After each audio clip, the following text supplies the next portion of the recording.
Okay, so this is the case of Skylar needs. Who needs enemies when you got friends like these? Okay, so Skylar and Sheila, they have been friends since elementary. They have been real cool. Um,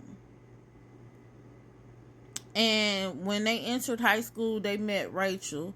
Now Rachel and the three, they just became inseparable. They basically did everything together. They was real cool. But it was just something about Sheila. Skylar's friends didn't really like Sheila. Rachel's friends didn't like Sheila, but they liked Sheila, and that's all the fuck that mattered. Um, but for some reason, Sheila and Rachel tended to like hit it off just a little bit more. They were just a little bit more advanced than Skylar, and they tended to start doing things outside of Skylar, dressing alike. They had boyfriends.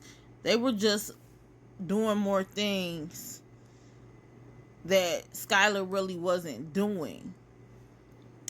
This left Skylar feeling like an outcast and things like that. They was even hooking up. Like hooking up. Skylar, even in 2011, a year before she even came to pass, caught them having drunken relations or whatever the case may be. Now I'm going to say, like, as we fast forward to 2012, the girls, tended to like start getting into it a lot, and it was just real petty, real frivolous things, like really high school shit. And nobody really understood like what fueled it per se. But you hear Skylar really getting into it on her Facebook because the girls were doing things without her. She felt isolated. She felt alone. She just was talking about like how she should expose like some of their deepest, darkest secrets. The girls was talking about how they wouldn't care if she was unalived. It was just getting real weird. But at the end of the day, wasn't nobody paying them no attention. They in high school, like whatever. But what ended up happening is, they for some reason always became cool again. Always became cool again. So that's where we are with it. Like they would make up, break up, get cool again, whatever the case may be. So nobody really paid it attention. Even Skylar friends was like, we overheard them saying stuff about, unaliving them. And Skylar would just laugh it off like they are not being serious. Like, oh my gosh, they are not being serious. So it was like a lot of back and forth with that. Now, so on July 6, 2012, 12:30 a.m., they had persuade Skylar in to leaving her house or whatever, and she did just that. She slipped right out her window, and she was cool with it because they had been into it. She had been in the house, whatever the case may be. So yeah. And like I said before, the girls, this is what they did. They made up, they broke up. These was her best friends. So it wasn't like it was uncalled for them to do that. They basically drove to a wooded area. On the way there, they were blowing some of that greenery. And once in the woods, they basically counted to 3 and then proceeded into stabbing her with a kitchen knife. Skylar did try to fight back, and she was able to get one of the weapons back from Rachel, and she was able to injure her just a little bit on her leg, but it was not enough to do any significant damage because she had been punctured over 50 times at this point. So fighting back was damn near impossible. She did not do any damage to Rachel.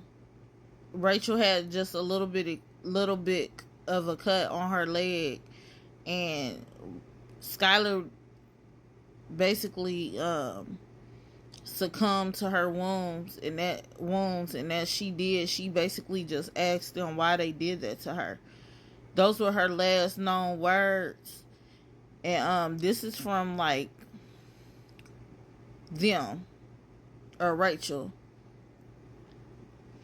So basically the girls, they basically had this all planned out.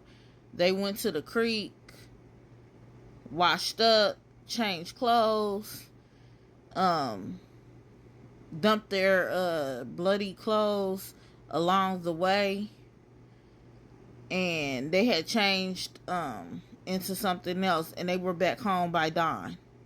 Because this whole ordeal took a couple of hours, and then they basically tried to bury Skylar's body, but it was just so hard and rocky they couldn't do it, so they ended up just covering it with like branches and bushes and things like that.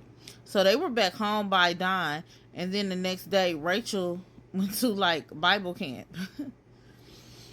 So Skylar's dad basically noticed that she was gone the next day when he came to bring his car so that she could drive it to work, and he realized like she hadn't came home because like all of her stuff was there and her window was open.